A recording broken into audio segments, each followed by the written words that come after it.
Lalu seluruh makhluk diperintahkan untuk hormat kepada Adam. Seluruh malaikat melakukannya. Tumbuhan binatang hormat kepada Adam. Satu makhluk Allah yang menolak, namanya iblis.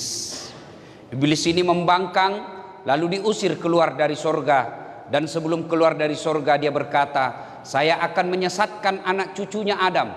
Saya akan menggelincirkan anak cucunya Adam. Gara-gara Adam saya diusir dari sorga, maka saya akan melakukan segala upaya untuk menyesatkan anak cucunya Adam. Saya ulangi, segala upaya saya lakukan untuk menggelincirkan anak cucunya Adam. Dan salah satu di antaranya, saya akan berupaya agar mereka tidak konsentrasi dengar ceramah ketika dia dengar pengajian. Dan salah satu caranya adalah saya sibukkan dengan HP-nya. Orang-orang yang sibuk dengan HP ketika kita dengar ceramah, sesungguhnya itu tergelincir atas godaan setan. Ya pasti nih.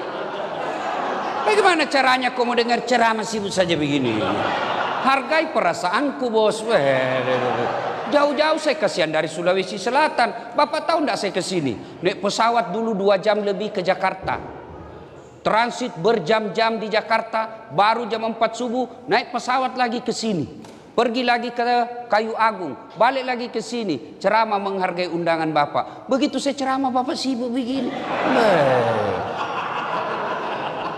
Tolong hargai perasaan saya Ibu. Ibu-ibu yang pegang HP selama saya ceramah, saya doakan suamimu kawin lagi. Mau kok? Apa? Simpan balik itu HP, simpan dulu. Ibu-ibu. Kalau ibu rekam pasti tidak jelas. Pasti suaranya tidak bagus. Kenapa? Nangkap dari sini. Tidak bisa. Pasti tidak jelas. Itu upaya setan. Saya mau dengar ceramahnya Pak Ustadz supaya kalau pulang saya bisa dengar ulang. Ini ada kamera saya bawa. Suaranya jernih, gambarnya bagus. Tinggal bagaimana caranya? Ibu buka di YouTube, tulis Dasat Latif PLN Palembang. Nah, keluarlah itu. Sudah nonton, jangan lupa like and share. Saya serius Pak, kalau bisa simpan dulu HP. Saya serius. Selama Bapak pegang handphone pasti tidak konsentrasi. Simpan aja dulu ya. Sebentar aja, ini kita dengar serius dulu ya. Sebentar. Ibu-ibu tidak usah selfie-selfie, nanti saya layani sampai sore. Dan itu juga kita lagi ceramah, selfie dong. Dia membelakang. Orang lagi ceramah, dia belakangi kita. Ternyata saya dijadikan background. Kok kira saya pot bunga? Itu lihat nanti nih Pak. Saya sebenarnya tidak gagah. Lebih gagah Pak GM. Saya betul lebih gagah Pak GM dari saya. Saya tidak gagah tapi saya penuh pesona. Mana buktinya? Ibu-ibu mau foto semua toh? Sudah foto? Ulang Ustadz. Ulang lagi Ustadz, kabur Ustadz, ulang lagi, 5 kali diulang. Saya bilang dalam hati, biar 10 kali kau ulang, namun kamu yang kabur. Ayo kita simpan dulu ya, waktu terbatas. Azhar nanti jam 15.34 ya. Jadi kita simpan dulu handphone, kita dengar ceramah dulu. Suatu kali, dengar ini Bu, Nabi sholat maghrib. Assalamualaikum warahmatullahi. Assalamualaikum warahmatullahi. Ada sahabat namanya Sa'labah. Ini Sa'labah, kalau sahabat lain Assalamualaikum warahmatullahi, bersikir dulu. La ilaha illallah wahdahu la syarikalah, lahul mulku wa lahul hamd, yuhyid wa yumit, wa huwa ala kulli syai'in qadir. Minimal 11 kali. Ini Sa'labah, Assalamualaikum warahmatullahi wabarakatuh, langsung lompat. Begitu bapak-bapak tuh. Ini Sa'labah langsung lompat. Dilihat oleh Nabi. Dalam hati Nabi, ini Sa'labah kayak sombong betul, tidak butuh Allah. Apa sih susahnya? Selesai kau sholat, kau berdoa dulu, minta urusanmu dimudahkan Allah. Seperti bapak-bapak juga, kalau hari Jumat paling cepat, paling terlambat datang, paling cepat pulang. Orang khotbah dia tidur. Begitu selesai dia bilang, aliran apa ini? Tidak ada khotbahnya. Bukan aliran apa, bapak yang tidur. Ya kan? Nah, hari kedua juga begitu. Assalamualaikum warahmatullahi wabarakatuh. Langsung pergi. Hari ketiga dipanggil sama Nabi. Sa'labah, ta'al, sini dulu. Ya Rasul. kau kayaknya kau tidak butuh Allah. Sahabat yang lain selesai sholat berzikir, kamu lantas jalan, pergi lagi. Ada juga itu teman-teman kita biasa yang berpedoman dan berpegang tidak boleh zikir bersama, tidak boleh doa bersama. Ada toh? Saya setuju pendapat Bapak. Tapi kalau begitu pendapat Bapak, sebaiknya jangan duduk saf paling depan. Kenapa? Karena Bapak melanggar adab-adab sholat jamaah. Dia kan umumnya begitu. Assalamualaikum warahmatullahi wabarakatuh. Kau langkah-langkai orang lagi berzikir, bos. Puncak dari semua ilmu itu adab. Bayangkan kalau ada Pak GM, ada ketua majelis ulama, ada tamu dari kantor sebelah, Bapak salam langsung langkah-langkai. Di mana adabmu? Padahal Nabi diutus ke muka bumi ini bukan sekedar mencerdaskan kehidupan bangsa, tapi apa? Liutammimal makarimal akhlak, memperbaiki akhlak manusia. Dan akhlak itu, kalau Bapak memuliakan orang yang berzikir, Bapak tidak mau mengganggu orang yang berzikir, lalu mengambil saf paling belakang, itu akhlak yang mulia. Kalau tidak mau berdoa bersama silakan, tapi jangan mengganggu orang yang lagi zikir bareng-bareng. Ini kan banyak orang sekarang baru belajar agama, dia selama ini preman. Tobat. Baru 3 bulan tobat, langsung semua kafir. Kayak dia saja panitia hari kiamat. Nah, sudah. Sini. Apa sih susahnya selesai kau sholat? Kau berdoa dulu. Akhirnya Sa'labah berterus terang. Ya Rasulullah, sebenarnya sudah lama saya mau curhat ini, cuma saya malu-malu. Kenapa kau Sa'labah? Begini ya Rasul, saya ini kan orang miskin, kasihan. 1 sarungku. Kalau saya lama berdoa, habis waktu maghrib, ini istri saya ngantri.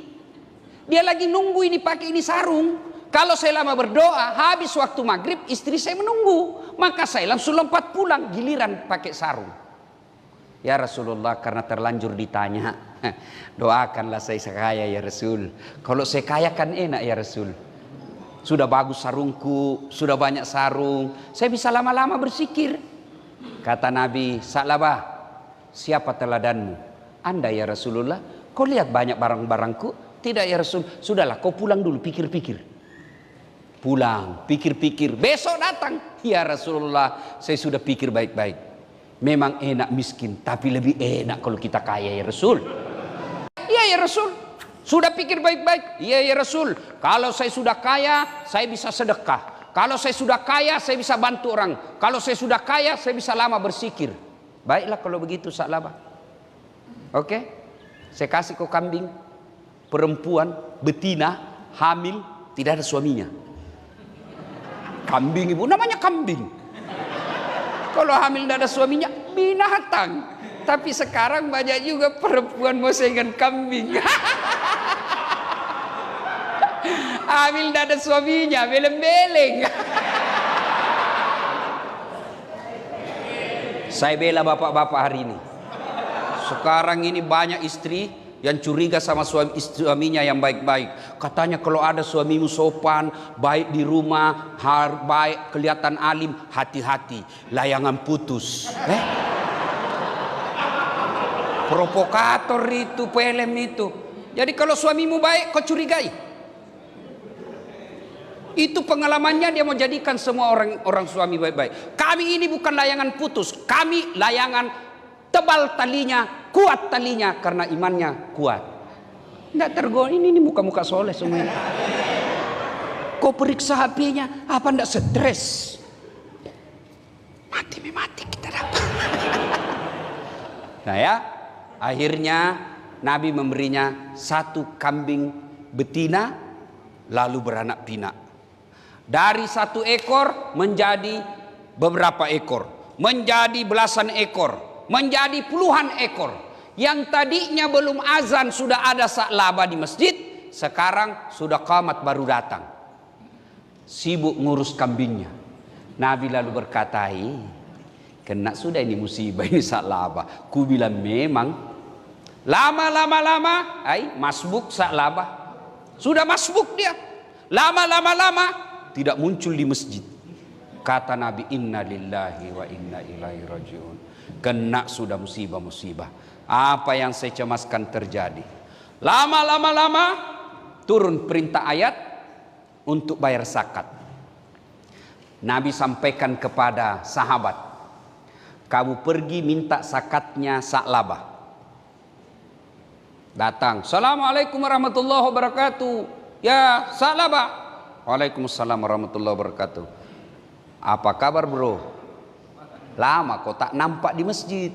Kau dicarinya oleh Rasulullah. Sibuk bos. Kau lihat nih kambing-kambingku ini banyak sekali. Tidak bisa lagi kurus. Tak ada waktu ke masjid. Oh begitu. Tapi sekarang saya diperintah oleh Rasulullah untuk nagih pajak. Zakat. Keluarkan zakatmu. Mendengar ini, apa kata Sa'labah? Enak aja. Saya setengah mati kerja.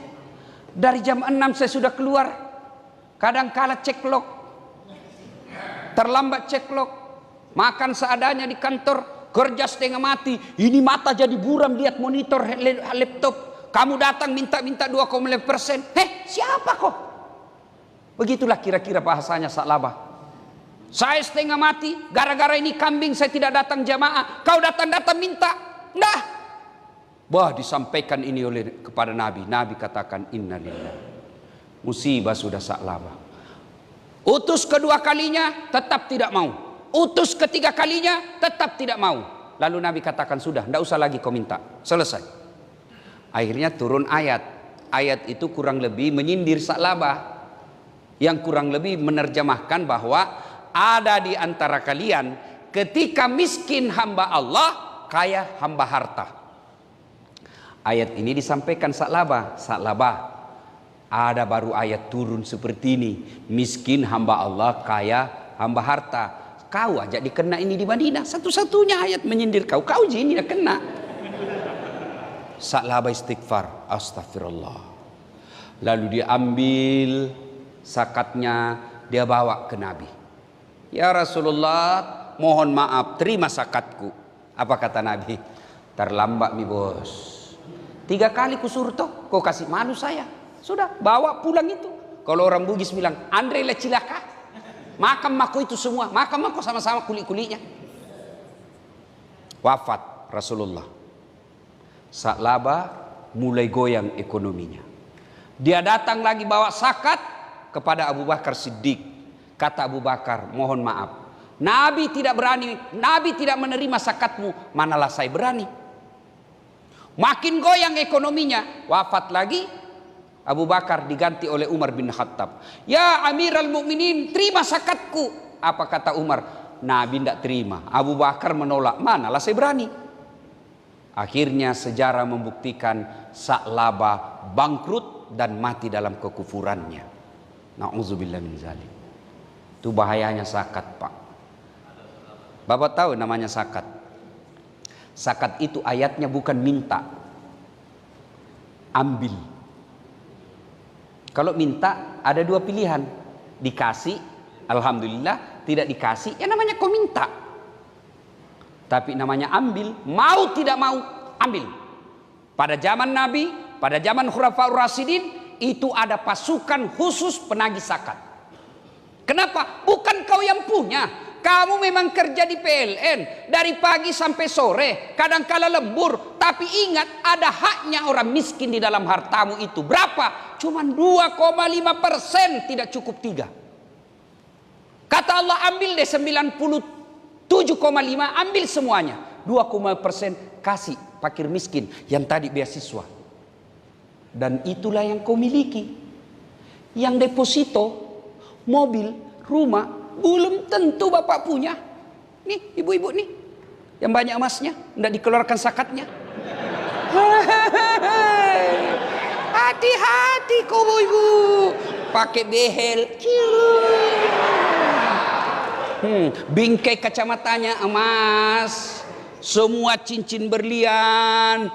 Ibu meninggal, siapa yang pakai? Siapa yang pakai? Anak pret, istri kedua. Daripada diambil istri kedua, ibu sudah menderita di blender di kubur. Suami diranjang menikmati dengan istri barunya memakai gelangmu. Lebih baik sedekahkan. Demi Allah, kata Nabi, 3 aja itu hartamu. Lain dari itu bukan kau punya. 3 aja harta miliki. 1 yang habis sibuk makan, itulah kita punya. 2 yang hancur kita pakai. 3 yang telah kita sedekahkan jalan agama Allah. Lain dari itu bukan ibu punya. GM punya mobil dinas, pensiun, bukan kau punya, bos, kasih kembali. Kan ada namanya di dom, Ustadz. Hati-hati, di neraka bisa bertanggung jawab. Apalagi kalau diakal-akali. Oh, disuruh pikul nanti tuh, Pak. Lewat security, ternyata Bapak yang ngambil. Alhamdulillah, terima kasih kepada Kapolri. Sekarang satpam dan security bajunya mirip polisi. Tapi polisi keberatan. Diuntungkan hanya satpam dan security. Mereka dikira polisi, kami dikira satpam.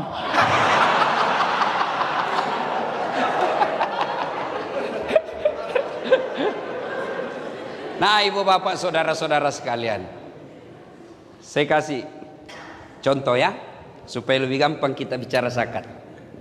Ya.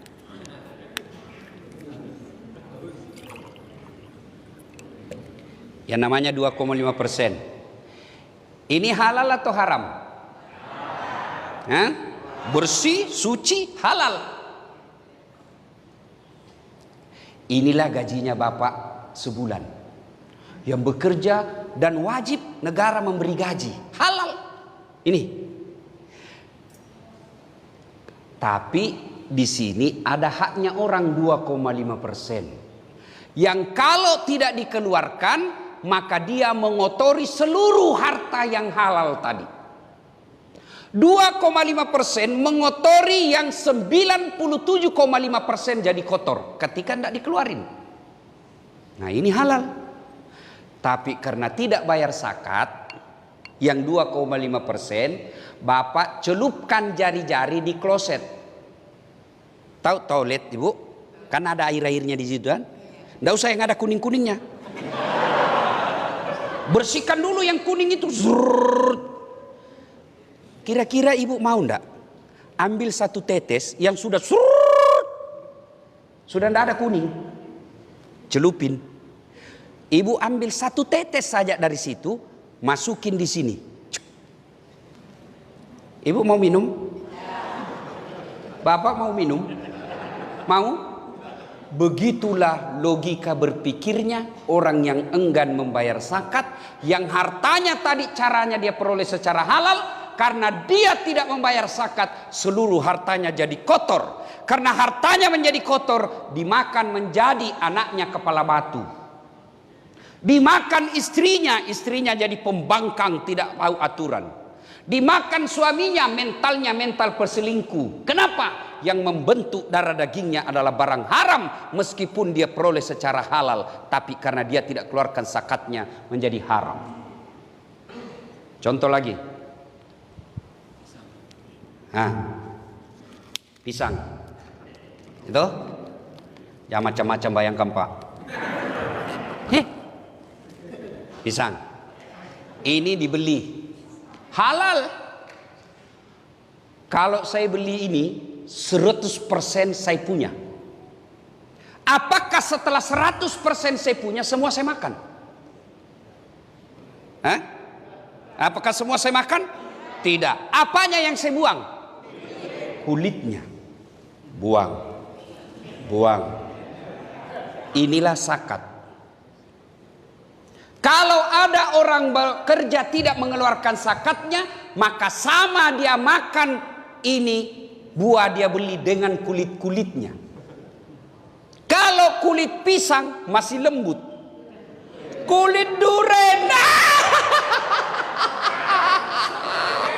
Maka yang saya dengar informasi dari Pak GM, pegawai di sini baru 72% yang bayar zakat dan sedekahnya di Baitul Mal PLN. Yang lebihnya itu dia makan durian dengan kulit-kulitnya.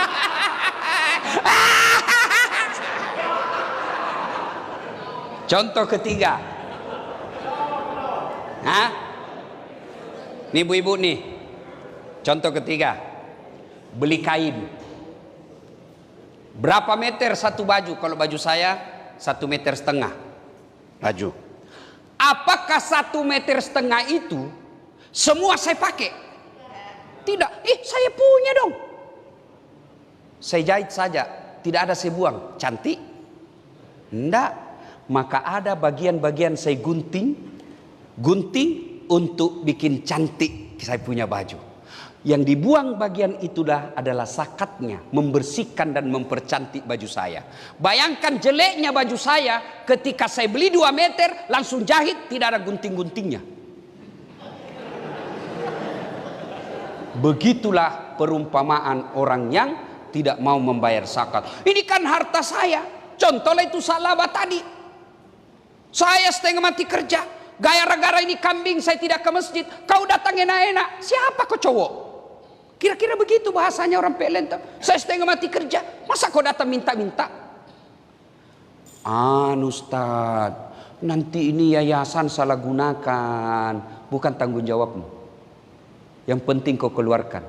Dan orang yang menyalahgunakan zakat, hati-hati bos. Hati-hati. Pelihara anak yatim. Anak yatimnya tetap sengsara, ketua yayasannya yang kaya. Hati-hati.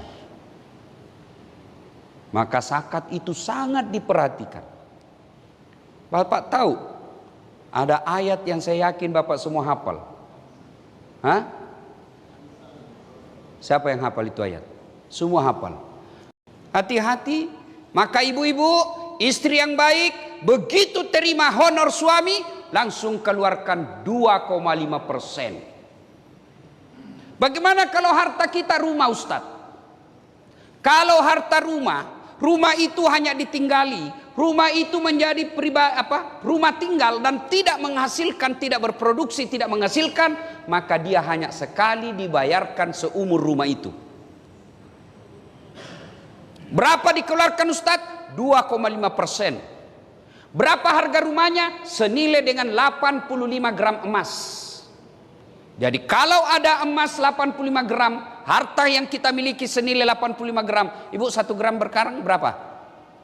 Anggaplah 1 juta. Berarti kalau Bapak punya harta 85 juta dan sudah dia kuasai selama 1 tahun, maka wajib dikeluarkan 2,5%. Itu zakat harta. Tapi yang Bapak keluarkan setiap bulan namanya zakat profesi. Sudah? Jadi kalau ibu ibu yang baik, Pak, ini ada honormu 10 juta. Sudah, keluarkan 2,5%. Kalau 1 juta 2,5% berapa, Pak? Berapa? 25.000. 1 juta. 10 juta berapa? Berapa?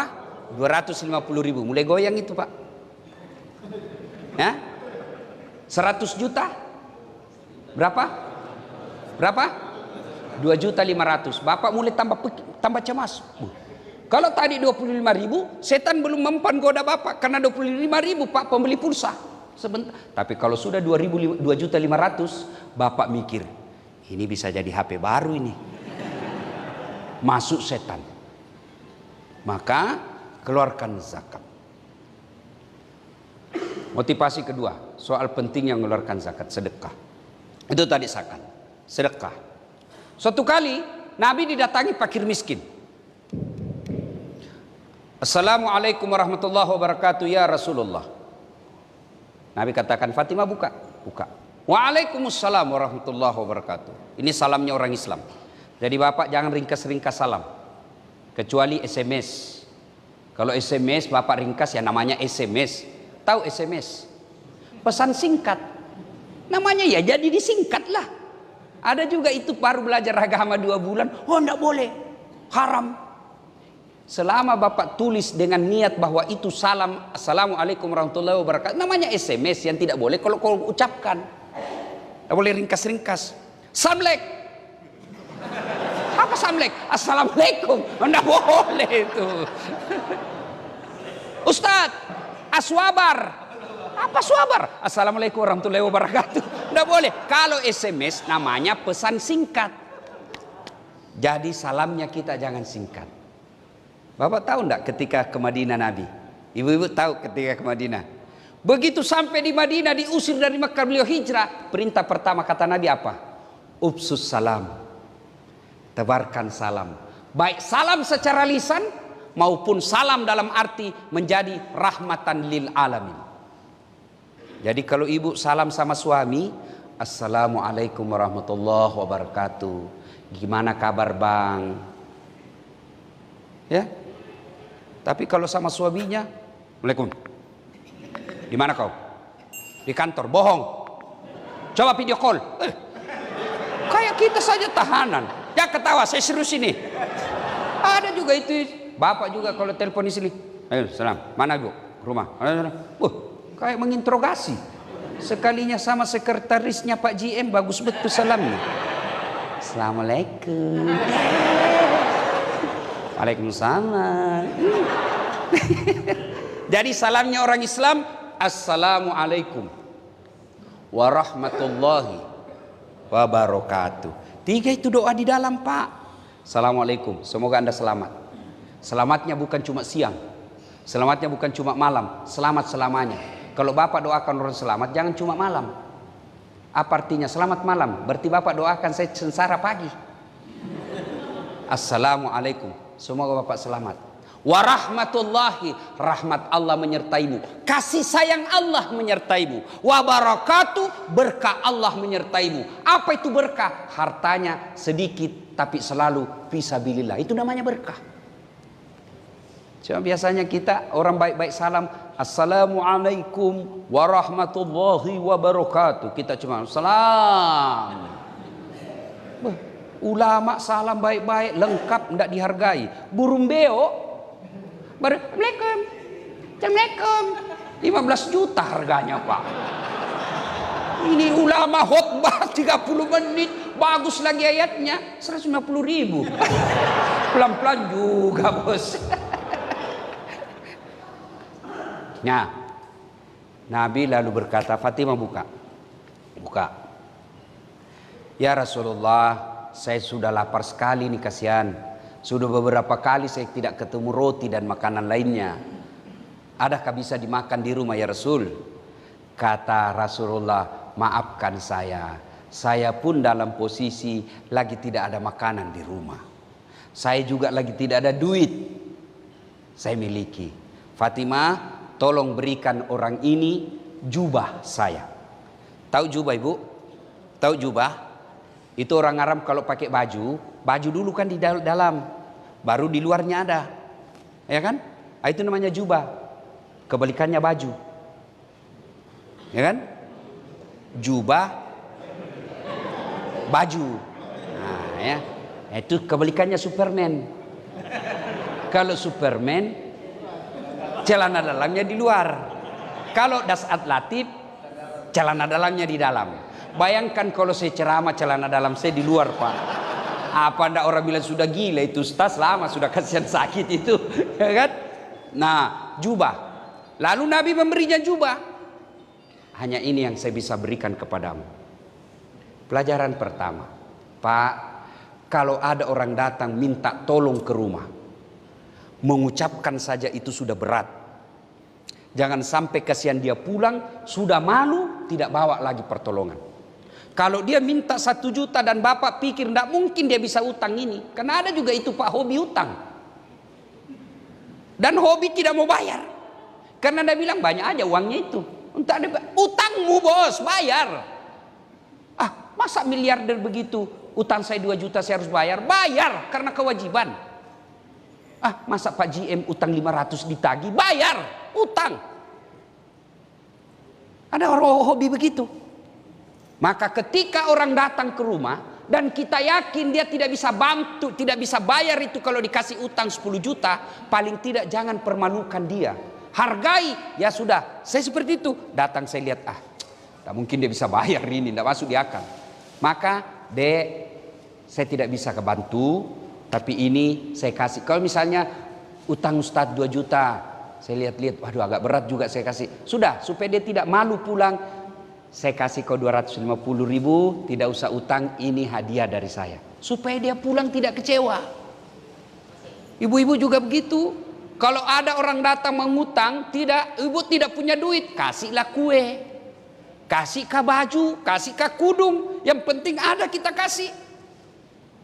Ibu-ibu kan rajin sedekah sama tetangganya.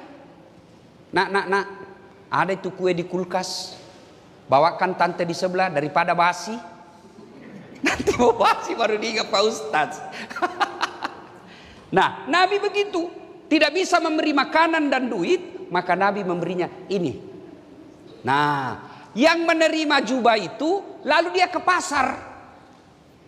Dia ke pasar dan teriak-teriak, "Ayuhan nas, wahai manusia, nih saya punya jubahnya Nabi, saya jual. Siapa yang mau memilikinya, saya jual."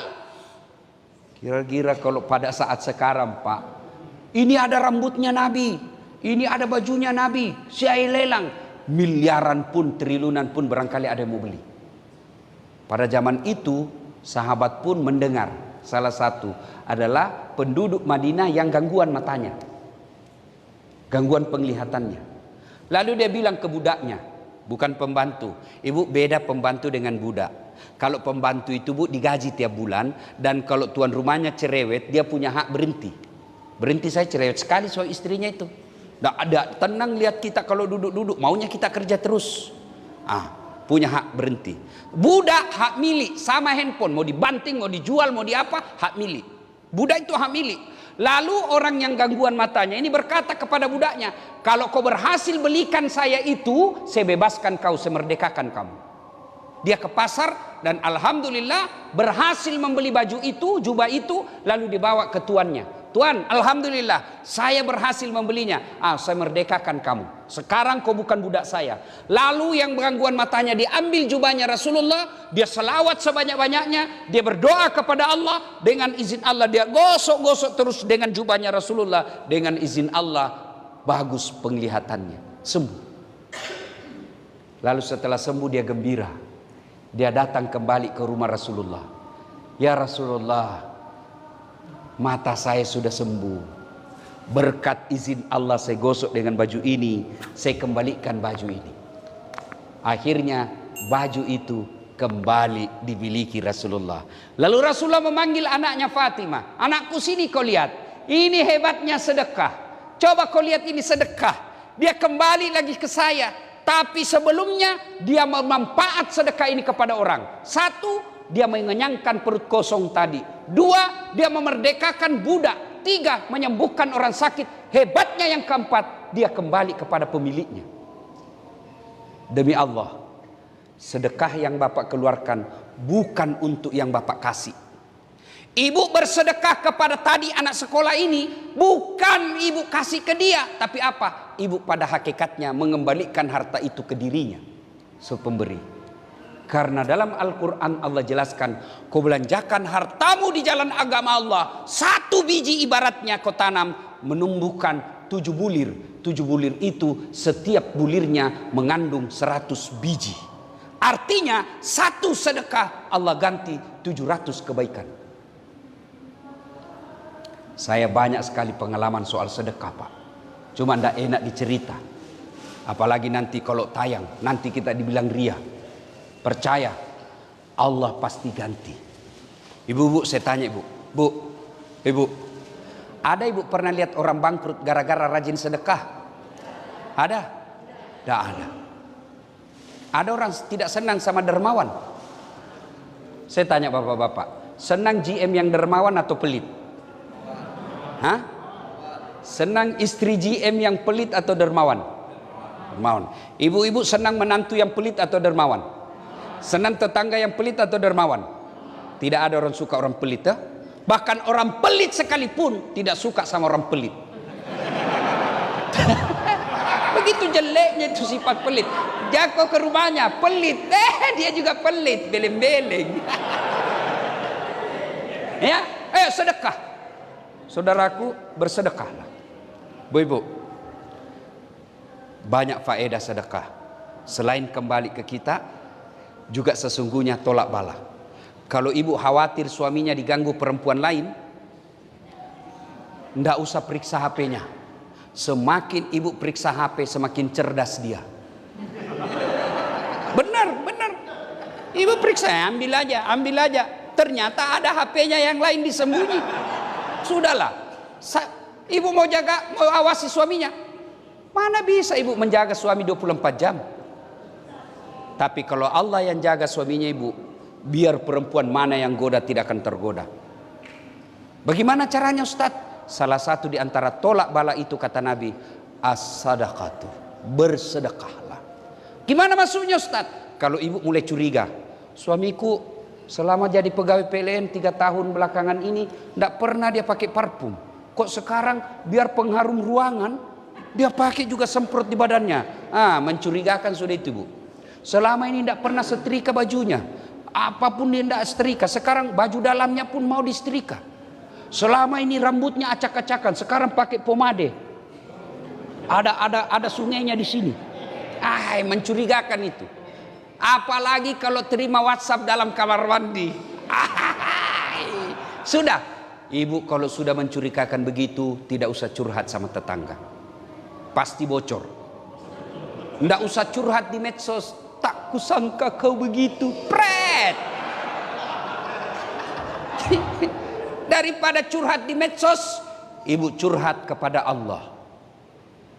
Ibu datang kepada Allah dalam salat hajat. Ya Allah, zat yang membolak-balikkan rasa cinta dalam hati suamiku. Tidak mungkin aku bisa menjaga cintanya. Balikkan perasaan cintanya kepadaku. Buat dia sengsara hidupnya kalau dia tidak lihat saya satu hari. Begitu lagi ngetik sengsara hatinya. Halo sayang. Ya Allah, ini ada duitku 1 juta. Saya tolak bala, saya bawa ke anak yatim piatu. Tolak bala, mudah-mudahan 1 juta itu suamiku terhindar dari wanita jahat. Bismillah. Coba ibu amalkan. Yang jadi masalah kalau suaminya juga bangun sholat tengah malam. Dia juga berdoa kepada Allah. Ya Allah, capek sudah saya lihat istri saya. Marah-marah aja kerjanya ya Allah. Ada duit tidak ada duit, marah aja kerjanya. Cepat pulang dicurigai, pulang cepat dicurigai. Terlambat pulang lebih-lebih dilempar saya ya Allah. Karena doa itu Pak boleh bahasa apa saja. Bahasa Palembang boleh, bahasa Sunda boleh, bahasa Jawa boleh, bahasa Bugis boleh. Bahkan bahasa isyarat pun boleh.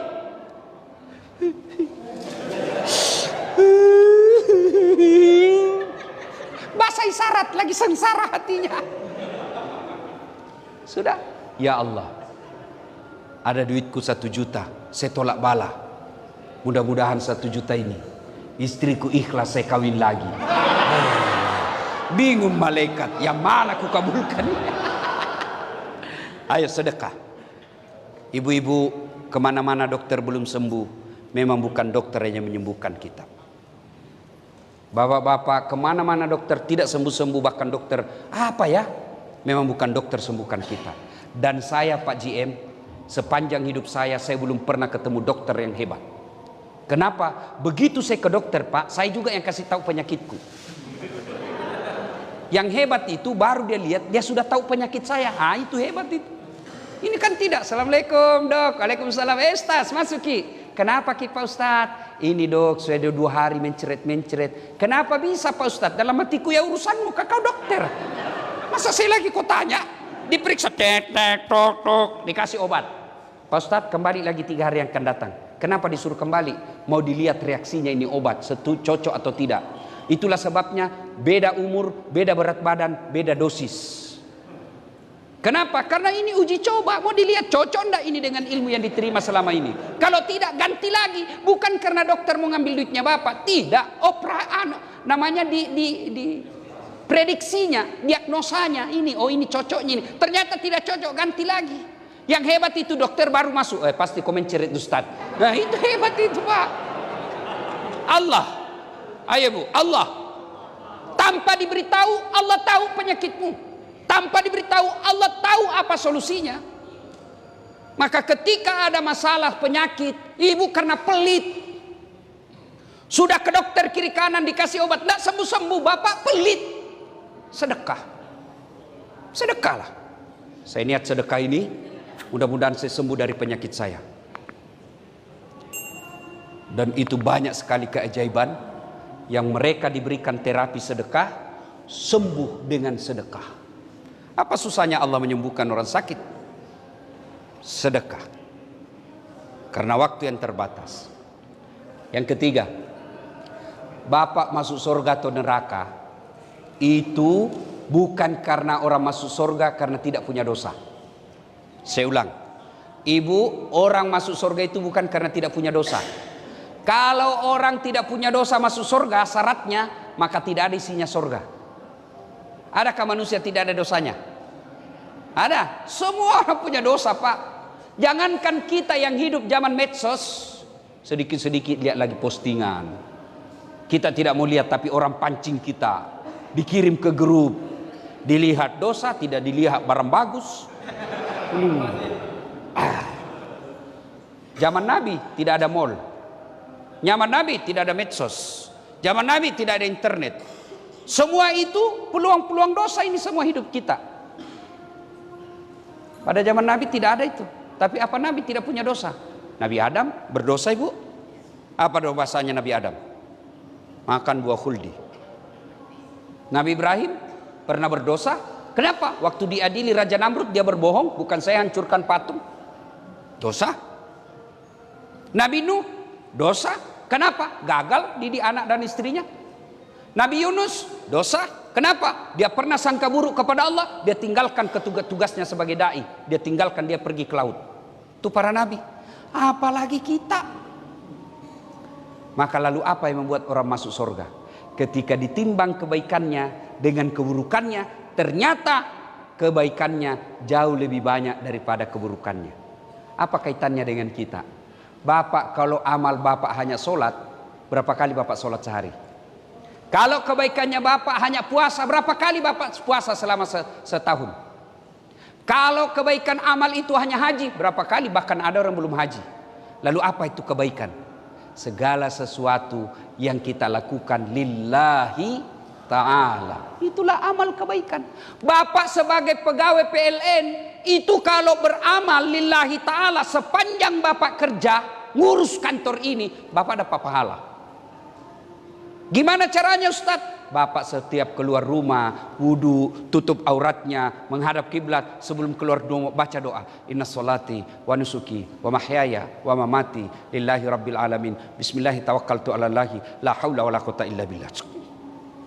Kalau Bapak baca ini, apalagi ada wudu, pakaian yang menutup aurat, kata Nabi, langkah kaki kananmu satu pahala, langkah kaki kirimu gugur dosa kecilmu. Coba bayangkan kalau Bapak kerja 200 meter dari sini, 1 kilo dari sini, berapa langkah kaki itu, Pak?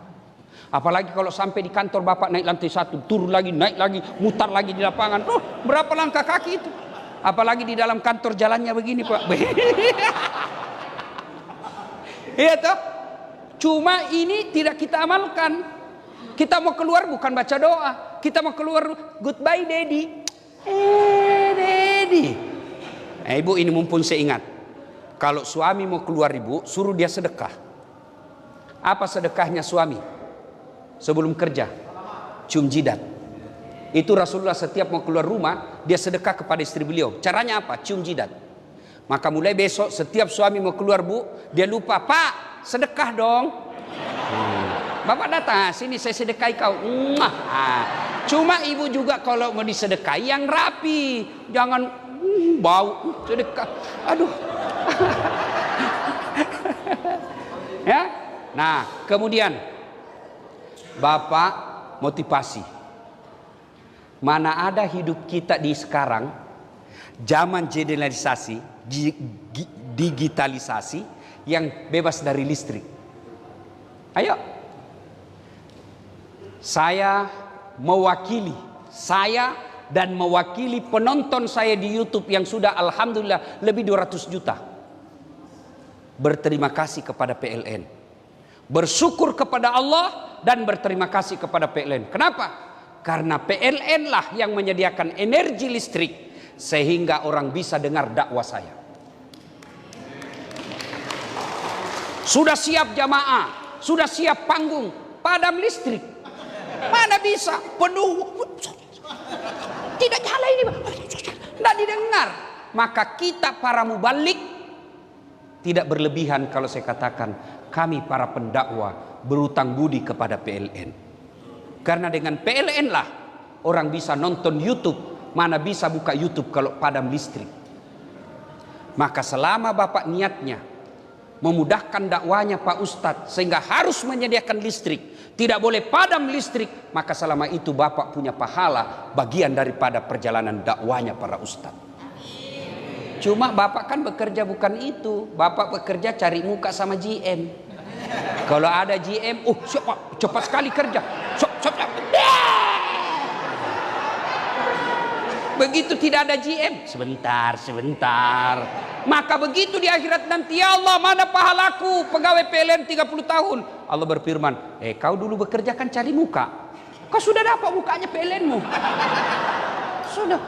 Maka kalau orang yang bekerja lillahi ta'ala, gaji tiap bulan dia dapat, pangkat jabatan dia terpenuhi, juga dia dapat pahala di akhirat kelak sebagai pelayan daripada untuk kebaikan umat. Maka ibu bapak saudara-saudara sekalian, luruskan niat dalam bekerja. Kalau orang bekerja lillahi ta'ala, ada pimpinannya atau tidak ada pimpinannya, dia bukan cari muka sama manusia, tapi dia lillahi ta'ala. Ibu bapak saudara-saudara sekalian, inilah tausiah kita pada taklim kita kali ini. Mudah-mudahan ada manfaat. Terima kasih dan mohon bapak-bapak pegawai PLN penuh kesabaran dalam bekerja, karena kadangkala PLN sering dihina dan dimaki-maki. Padam listrik, maki-maki PLN. Bahkan ada orang Pak di laut lepas, di atas kapal Pak, di atas pelni lagi mandi, tiba-tiba padam listrik, dia bilang kurang ngajar PLN. Padahal tidak ada hubungannya PLN itu di kapal Pak. Cuma karena listrik sudah identik dengan PLN, tolong Bapak bekerjalah dengan baik. Kalau ada pengaduan, tolong kasihan padam listrik, segeralah ke sana. Jangan diadukan pagi, siang belum datang, sore belum datang, besok baru datang, satu malam orang gelap. Padahal Bapak digaji oleh negara untuk melayani kami ini. Ini kalau bekerjanya lillahi ta'ala, begitu dia telepon langsung dia meluncur. Kenapa? Karena dia berpikir ladang amal. Terutama masjid. Bapak kalau perlu satroni itu masjid. Jangan sampai ada masjid akhirnya dakwanya kacau gara-gara tidak tersedia listrik dengan baik. Mudah-mudahan ada manfaat. Lebih dan kurangnya mohon dimaafkan. Mari sebelum kita akhiri, kita kirimkan suratul Fatihah kepada Rasulullah Muhammad SAW. Khasiat dan keutamannya kita ikhlaskan Fatihah ini untuk ruh dan arwah saudara-saudara kita purna bakti PLN, baik yang masih sehat walafiat maupun yang sudah menjadi arwah. Ila hadatin Nabi Mustafa Muhammad SAW. Al-Fatihah.